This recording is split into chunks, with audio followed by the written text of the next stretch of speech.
Surviving the Survivor. We bring you the best guests in all of true crime.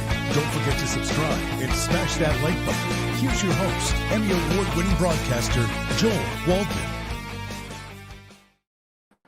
What's up, STS Nation? Welcome to another episode of Surviving the Survivor, the podcast that promises to bring you the very best guests in all of true crime, and sometimes it's just little old me. I've got an Alexander Brothers update for you. This is the case where the chaos and confusion keeps on coming. Behind me is the federal courthouse in downtown Miami. There's a cluster of several buildings. This is one. Now, today, just to get everyone up to speed, Oren Alexander was supposed to be in court at 3:30 p.m. for two separate hearings. One was a removal hearing. The federal judge must grant a removal order before anyone in any jurisdiction can be moved to another jurisdiction. So that was part one. Part two was a bond hearing for Oren Alexander. So let me walk you through what happened. It was all scheduled for 3:30 p.m. Get down here about 3:10. I see a couple of reporter friends that said, "Hey, what's going on?" The court did not inform the public, or they did so after the fact, and the hearing was actually at 1:30. Now, there was only the removal hearing. So Oren Alexander was actually in this building over here, right there. By the way, there are my rooster friends all around. If you can see my rooster friends, they're back. They're getting awfully close to me. But Oren was supposed to be in that courthouse, federal courthouse. Instead, he was in the one behind me for under 5 minutes. Basically, Magistrate Judge Edwin Torres signed off on this removal order, meaning he can now be removed from Miami to face federal charges in New York State, specifically New York City. That does not mean that they're out of, that they're in the free or clear, I should say, with state charges, because those are still coming here as well. So they're going to be kind of ping-ponged around, but federal charges tend to take precedence over state charges, federal over state. So adding to the confusion, a loans attorney, and I was here Friday, is Howard Shrebnick. He's a partner of Roy Black, one of the preeminent criminal defense attorneys in the country. So Oren's hearing today was with an attorney named Richard Clue, who's also supposed to be a really great criminal defense attorney. I just can't help it. I got to show you guys this. They love me. I don't know why. I wish they hated me, but they love me. And I do love animals. Maybe I'll give a little pet to one of them afterwards. Anyway, back to the seriousness of this case. So Richard Clue was MIA today. He did not show up to court. He's an older gentleman. Last week, he had the hearing moved to this week, complaining of an eye issue, that he was on antibiotics. At one point, he even told the judge he was going to have his wife come and sort of testify on his behalf that he was really having this eye issue, but the judge said no big deal. So long story short, 1:30 in the courthouse behind this camera that you can't see, Oren Alexander, one half of the twins, Lone being the other, he was granted this removal. So he is again allowed to be shipped out. Then at 3:30, there was supposed to be this hearing, but Howard Shrebnick, a loans attorney, stepped in last minute for Oren Alexander. He said he was just doing a favor for Richard Clue, the other attorney, and he waived Oren's right to a bail hearing here. So it is a bit confusing, but the short story long is Oren Alexander had one half of two hearings he was supposed to have today. He is allowed to be moved out of this jurisdiction. It's probably happening as we speak, and I'll tell you why in a moment. And there goes a cock-a-doodle-doo. However, the bond hearing, he waived himself. Now, before I get onto what's coming next, let's go back to yesterday. I was here, and Oren was supposed to have a hearing yesterday. Oren Alexander, same guy. Turns out that there was a quote unquote miscommunication of errors. And today, the Miami Herald is reporting that, and they're the paper of record on this story, and they're doing a great job. But today, the Miami Herald is reporting that Oren Alexander never actually got on a flight to New York State. He basically would be flown up to upstate New York, just outside of Manhattan, and then driven down to the Brooklyn Detention Center. He never was on that plane.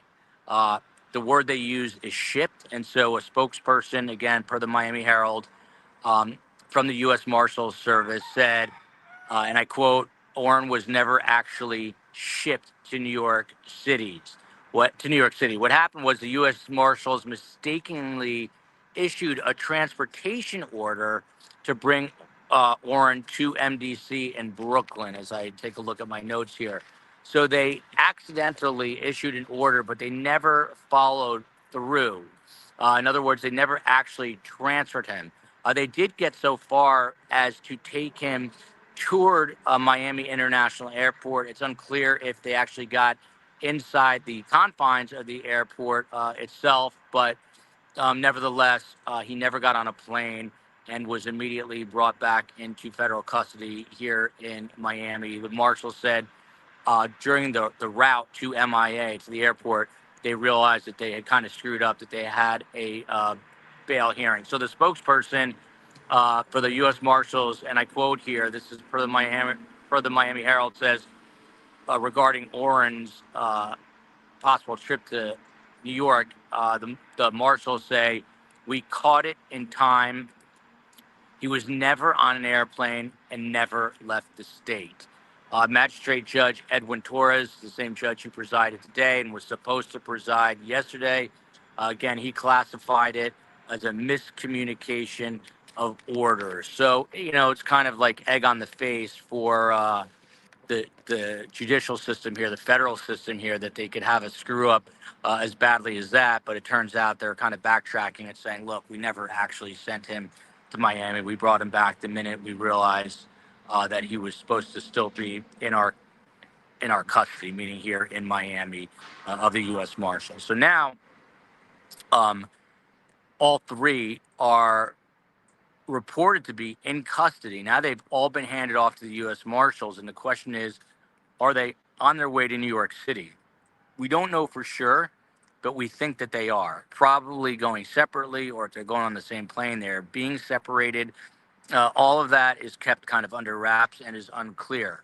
What is clear, for those who are just joining kind of for the first time here, these are three brothers of four. There are four sons in the family, three of four brothers. And then there was a friend of theirs who's just facing state charges. They were arrested back in December on sex trafficking and SA assault charges. And so they're facing these state and federal indictments. 42 women, 42 women have accused these brothers of these nefarious acts, and that number is growing and expected to go. So two of three, Oren being the only one, they had their bail proposals already rejected. Tal was the first one, actually. They were willing to put up $115 million. This is a family of great wealth. The parents are wealthy as well. Reportedly came from nothing, from Israel, and then were able to build their financial stature here in the Miami community. And then the brothers, I guess to their credit, two of them, Tal and Oren, the one in red, and one not pictured, they started this very successful real estate brokerage where they reportedly sold the highest ever condo listed in New York City for $229 million. That was to hedge fund owner Ken Griffin, who ironically now lives in Miami, but he just keeps a $229 million condo for himself to hang out at in Manhattan. Who wouldn't if he didn't have that kind of money? But I digress. So all three brothers now on January 15th. I presume they're going to be transported up as soon as today. But they had a stay. So this is where it gets a little more confusing. They had a stay on their release, which was basically a motion issued by their defense team, and it was granted. But now the judge in New York, her name is Judge Valerie Caproni. Judge Valerie Caproni, she's a U.S. District Judge.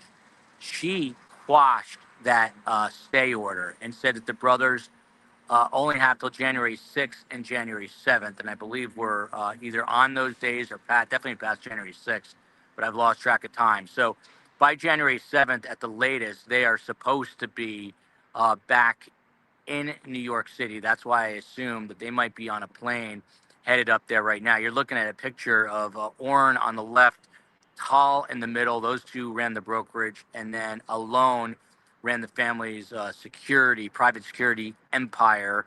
He's all the way on the right, and you see them there with their wives. All three recently married. Oren's wife just gave birth while he was in custody. What a situation to find yourself in. I saw the wives, obviously, the other day, had their head covered.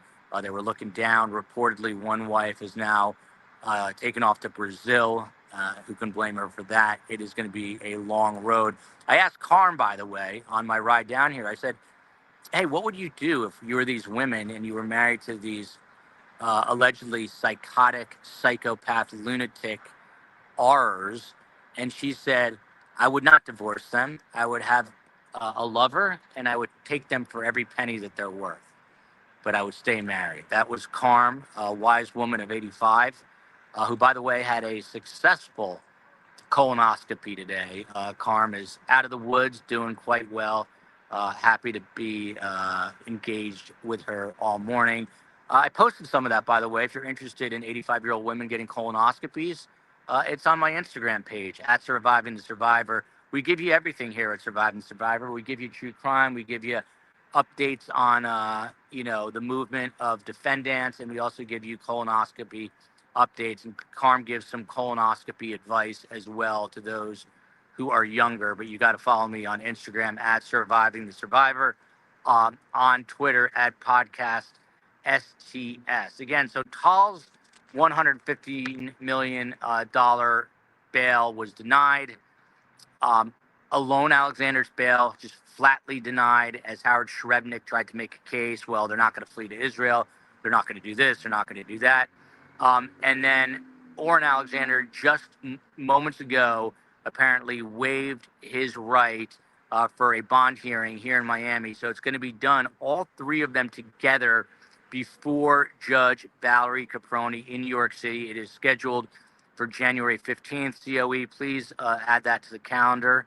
And also, COE, I'm thinking, please let us not drop the ball on Courtney Clenny, the so-called OnlyFans model, who's in state court here in Miami as we await her trial, and I'll be there for that one. An interesting point, Howard Shrebnick, the guy who some people say has that 70s hair, and I have to be careful because I know people that know him, and he seems like a smart guy, and he's obviously a very formidable criminal defense attorney. He was asked again today. If you recall, last week I was down here, and I asked him during a little media scrum about, I called them victims. I said, what about all these 42 victims? And he immediately responded by calling them accusers and said that every single one of them is lying. A reporter overheard this and said, what? And he doubled down and said every single one. Well, today he came out after this bond hearing was waived, but it was way earlier than expected. So I spoke to a reporter from the Miami Herald and a couple of other reporters, and they did ask Howard Shrebnick about that statement, and he kind of walked it back a little bit and said, look, my clients are innocent. And that's as far as he would go. He wouldn't comment on the accusers anymore. I think that's a very smart move, although once the toothpaste is out of the tube, it's tough to put back in. So there you have it. Confusion, chaos. It is the Alexander brothers case. That is how it is developing. Miami is a wild and crazy place, so would not expect anything else. Never done a live shot with about 14 roosters surrounding me. They had dispersed a little bit just to give you not only do we do colonoscopies and defendants movements, but we also do um, the movement of roosters. Last but not least, tonight we've got a doubleheader for you. At 7 o'clock, we are doing the latest on this Kentucky sheriff, Mickey Steins, accused, and there's a video of it, of him shooting and killing Judge Kevin Mullins. What is the motive? What's really going on there? We have a lawyer directly tied to the case, and Gavin Fish, who's an investigative reporter with his own great YouTube channel. They're joining us. And then on a very serious note, the COE, as you know, in Space Coast, Space Coast lives in Los Angeles. The COE is there, and it is, in a phrase, complete chaos, totally out of control there. LA is literally burning to the ground in some places. It's horrific. So we are trying to put together a show where all the super chats, and that'll be at 9 p.m. Eastern. We're going to donate. This is not, a quote unquote show on with expert guests, although I think we're going to have one or two, but really a show about community. There's a lot of STS Nation members who live in the greater Los Angeles area. Everyone there is being affected by this. The COE's mother, shout out to Sandy. She had to evacuate. She's with Space Coast. The family is all over the place. People are scurrying to safety. And at this point, there's, I think, 5 fires, if no more, have started, and 0 containment on most of them. So it is a really, really horrible situation. If you remember, there were the wildfires in Maui with our friend Catherine, Canine Catherine out there, and we were able to raise some money. So we're going to do something following the regular show tonight on that, and then we will have a show for you tomorrow, and Phil and Scott back on Friday. COE, you can lead us out. Any further questions, comments, concerns? Yeah, we have a comment up. It's Lee T's birthday. Lee T, happy birthday to you. She is a friend of the show. See her in the chat all the time. I won't ask how old you are, but there you go. I see someone saying you go Carm. Carm is healthy as she was clean as a whistle, got a clean bill of health. She said no one over 80 has a colonoscopy. She did. She said she's never having another one because she hates drinking the crap that you have to drink. But you'll see on Instagram at Surviving Survivor her message to anyone 50 and older about colonoscopies. That's how Katie Couric's husband passed away, sadly. I cannot read that COE because my eyes. La Mesa, so much love to your mama in Space Coast. So yeah, that's why we're doing a show tonight. It is a very, very, very tense, difficult situation in Los Angeles. I think the people there truly feel like the city is burning down. They will recover, but there are parts of LA, and this is shows no bias at all, because there are a lot of celebrities, including, I heard, Adam Sandler, that are now displaced or have lost their homes. Actor James Woods has lost his entire neighborhood, I heard. So there's celebrities, blue collar people, and everyone in between. So we'll be doing a show on that tonight again at 9 o'clock with me, the COE, and the guests that we can rally up. And then we've got the regular show, 7 p.m. Eastern time. With that said, love you, America. Love you, Miami, Florida. The Alexander brothers are on the Alexander's plane, but this time it's not private. It is owned by the federal government. We will see you at 7 p.m. Eastern time. COE, can you lead us out of here, please?